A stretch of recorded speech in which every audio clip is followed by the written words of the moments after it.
I am sure आपने rosemary अपने बालों के लिए जरूर इस्तेमाल किया होगा।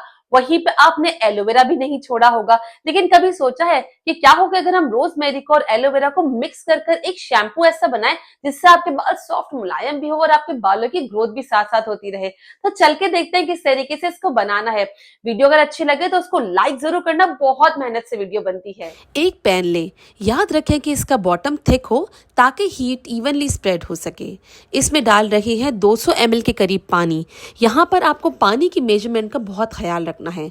ना सिर्फ पानी बल्कि जो जो आगे इंग्रेडिएंट्स बताऊंगी, अगर आप उतनी ही मेजरमेंट से डालेंगे तो ये शैम्पू लगभग वैसे ही करीब करीब बनेगा जो मैं यहाँ पर आपको बता रही हूँ। 200 ml पानी, आप चाहें तो यहाँ पर फिल्टर वाटर लें तो ज़्यादा बेहतर है। अब हम इसमें डाल रहे हैं रोजमेरी की लीव्स। यहाँ पे मैं आपको फ्रेश रोजमेरी की लीव्स का भी हिसाब बताऊंगी और ड्राइड रोजमेरी की लीव्स की भी मेजरमेंट बताऊंगी। अगर आप फ्रेश रोजमेरी की लीव्स ले रहे हैं तो यहाँ पर आपको 6 से 7 स्टिक्स इस तरीके से लेनी है, लेकिन आपको इसको कट कट कर कर इसमें ऐड करना है। कट इसलिए ज़रूरी करना है ताकि ये अंदर पानी में डूब जाए और पानी के ऊपर ना रहे। अगर आप ड्राई रोजमेरी की लीव्स ले रहे हैं तो आपको यहाँ पर 5 टेबल स्पून भर भर कर इसमें ऐड करना है। ड्राई रोजमेरी लीव्स में ज़्यादा मॉइस्चर नहीं होता, वो सारा मॉइस्चर एब्जॉर्ब हो चुका होता है, इसीलिए वो ज़्यादा स्ट्रॉन्ग होते हैं और उसकी शेल्फ लाइफ भी बहुत ज़्यादा होती है। इसीलिए इसे हम फ्रेश रोजमेरी लीव्स के हिसाब से थोड़ा सा कम लेने वाले हैं। मैंने यहाँ पर दोनों लिए हैं, लेकिन आपको दोनों लेने की नीड नहीं है। What ever is available you can use that. जैसे ही रोजमेरी पानी में जाती है, एक हर्बल अरोमा उठता है जो नेचुरली कामिंग होता है। अब इस पैन को आपको बॉईल करने रखना है। ये वक्त परफेक्ट है एक इंटरेस्टिंग बात शेयर करने का। क्लिनिकल स्टडीज ने प्रूव किया है कि रोजमेरी ऑयल हेयर ग्रोथ में मिनॉक्सिडिल 2% के बराबर इफेक्टिव हो सकता है, स्पेशली अगर आप लॉन्ग टर्म यूज करें तो। फर्क सिर्फ ये है कि रोजमेरी स्कैल्प में इरिटेशन या एलर्जी नहीं करता, जबकि मिनॉक्सिडिल से ड्राइनेस और इचिंग कॉमन साइड इफेक्ट्स हैं। तो अगर आप natural side effect free option चाहते हैं तो rosemary is actually one of the best alternatives. तो जब हमने इसको बॉईल करने रखा था तब हमने इसको बिल्कुल स्लो आंच पे ही रखा था और 10 मिनट तक ही आपको इसको उबालना है। आप इसे 10 मिनट से ऊपर नहीं रखेंगे क्योंकि पानी ऑलरेडी इसमें कम है। यहाँ रोजमेरी अपना सारा एसेंशियल ऑयल्स और एंटीऑक्सीडेंट स्लोली पानी में रिलीज करता है। पानी का कलर ग्रेजुअली हर्बल ग्रीन या लाइट ब्राउन सा होने लगे तो इसका मतलब ये है कि वो कंपाउंड्स एक्सट्रैक्ट हो गए हैं जो कि आपकी ब्लड सर्कुलेशन, स्कैल्प स्टिमुलेशन और फंगल बैलेंस में हेल्प करता है। अब इसे आप सिमर होने देंगे 10 मिनट तक और बिल्कुल स्लो हीट कर दीजिएगा। चलिए अब एलोवेरा रेडी करते हैं दूसरी साइड पे। मैंने यहाँ पर एलोवेरा की लीव्स ले लिए हैं। मेरे पास छोटे एलोवेरा के लीव्स थे तो मैंने यहाँ पर 3 से 4 लिए हैं। अगर आपके पास फुल साइज़ बड़े बड़े एलोवेरा है तो 2 इनफ होंगे।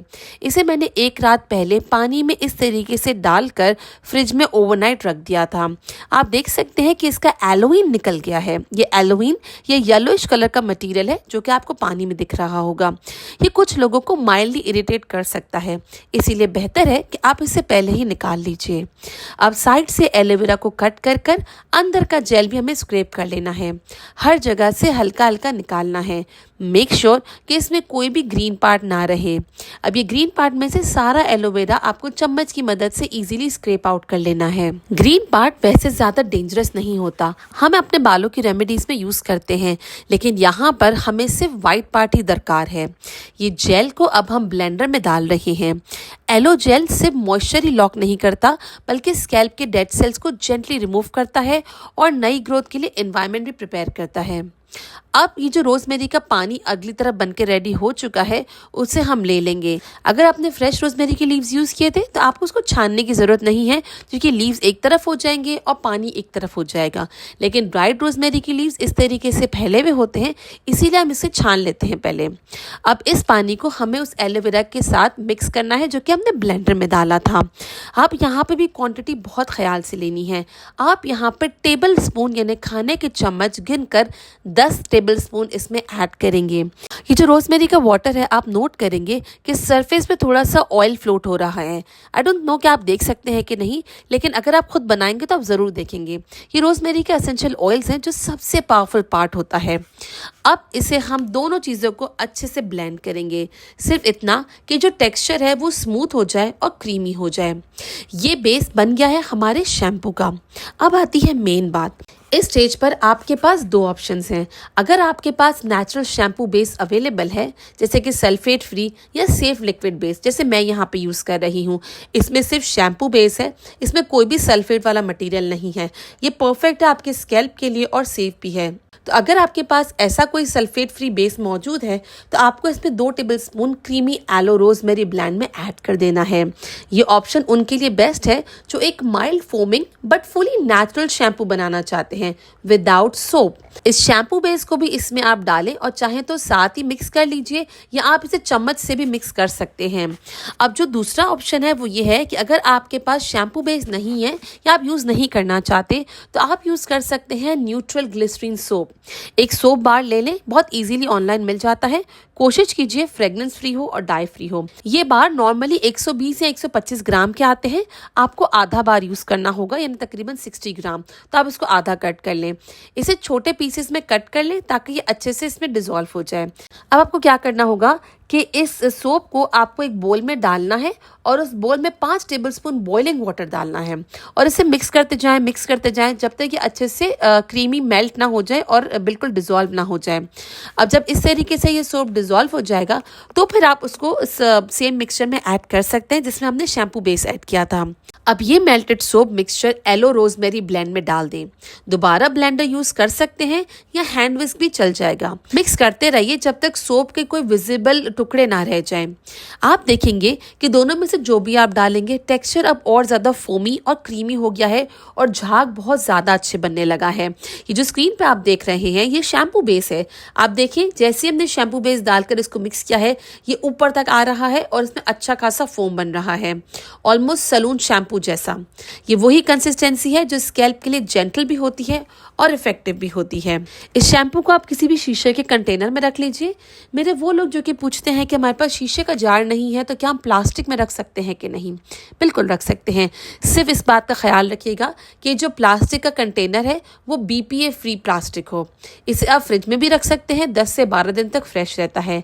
अगर आपका मिक्सचर टाइम के साथ साथ थिक हो जाए तो आप इसे पतला करने के लिए इसमें ल्यूक वार्म वाटर जो कि फिल्टर्ड पानी हो हल्का गुनगुना इसमें ऐड कर सकते हैं। वैसे वक्त रहने के साथ साथ ये गाढ़ा नहीं होता, ये थोड़ा सा पतला होता जाता है। अगर आपको पतला यूज करना है तो वो भी आप यूज कर सकते हैं which is perfectly safe for your hair. अब आता है यूज करने का तरीका। हेयर को पहले आपको गीला करना है। अब मैं यहाँ पर वीडियो बनाने के लिए यूज कर रही हूँ तो मैंने यहाँ पर एक स्प्रे बॉटल का यूज किया है। आप जब अपना शावर लेंगे तो आप डायरेक्ट पानी अपने सर पे डालेंगे जिससे बाल और गीले होंगे, वो ज्यादा बेहतर है।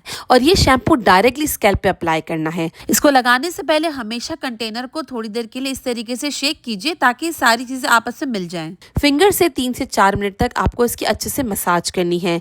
ल्यूकवार्म पानी से वॉश कर लीजिए, बहुत ज्यादा गर्म पानी ना हो तो बेहतर है। आप चाहें तो कंडीशनर यूज करें, लेकिन ऑनेस्टली एलो और रोजमेरी के बाद बाल ऑलरेडी बहुत सॉफ्ट फील होते हैं। ये शैम्पू सूटेबल है हर स्कैल्प टाइप के लिए, चाहे ऑयली हो, इची हो, इवन डैंड्रफ प्रोन स्कैल्प्स के लिए भी। अगर आप ड्राई स्कैल्प वाले हैं तो इसके बाद आप 1 से 2 drop argan oil finger tips पे लेकर सिर्फ एंड्स पे अप्लाई कर सकते हैं। अब चूंकि मैं ये शैम्पू आप सबके सामने वीडियो बनाने के लिए कर रही हूँ तो मैं इतनी कंफर्टेबल नहीं थी, लेकिन ऑब्वियसली अगर आप शैम्पू अपने बाथरूम में करते हैं तो आपका और भी इसमें झाग बनेगा और आप बहुत खुश होंगे, आपके बाल बहुत अच्छे हो जाने वाले हैं। अगर आप यहाँ पे नोट करें तो यहाँ पे मेरा हेयर फॉल बहुत कम हुआ है, ना होने के बराबर। सिर्फ 2 बाल यहाँ पे मेरे टूटे थे। क्यों? क्योंकि शैम्पू का अपना एक तरीका होता है, सिर्फ शैम्पू लेके लगाना नहीं होता। अब वो तरीका यहाँ बताने बैठूंगी तो वीडियो बहुत लंबी हो जाएगी। अगर आप चाहते हैं कि शैम्पूइंग का प्रॉपर टेक्निक आपको पता चले तो नीचे आप कमेंट कर दीजिएगा शैम्पू टेक्निक और आपके लिए वो वीडियो आ जाएगी। बस शर्त ये कि जितने ज्यादा कमेंट होंगे तो उतनी जल्दी वीडियो आएगी। क्यों? क्योंकि वीडियो में बहुत एफर्ट्स लगते हैं। सवाल ये आता है कि शैम्पू तो हम कर लेंगे, उसको धो भी लेंगे, उसके बाद बालों में कंडीशनर अप्लाई करें कि ना करें। आप कर सकते हैं, लेकिन एलोवेरा में इतनी अपनी सॉफ्टनेस होती है कि बाल आपके वैसे ही सही हो जाएंगे। अगर आप मार्केट वाला कंडीशनर नहीं यूज करना चाहते हैं या डरते हैं तो आप होममेड रोजमेरी का कंडीशनर अप्लाई कर सकते हैं। ये शैम्पू और कंडीशनर मिलकर आपके बालों को और मुलायम बनाएगा। स्पेशली लो पोरोसिटी वाले बालों के तो ये बेस्ट होने वाला है। वो कौन सा कंडीशनर है वो देखने के लिए अभी अभी आप यहाँ पे क्लिक कीजिए। मैं आपसे मिलती हूँ इस वीडियो में और यहाँ पे क्लिक करके मेंबरशिप ज्वाइन कर लीजिए। Till then bye bye.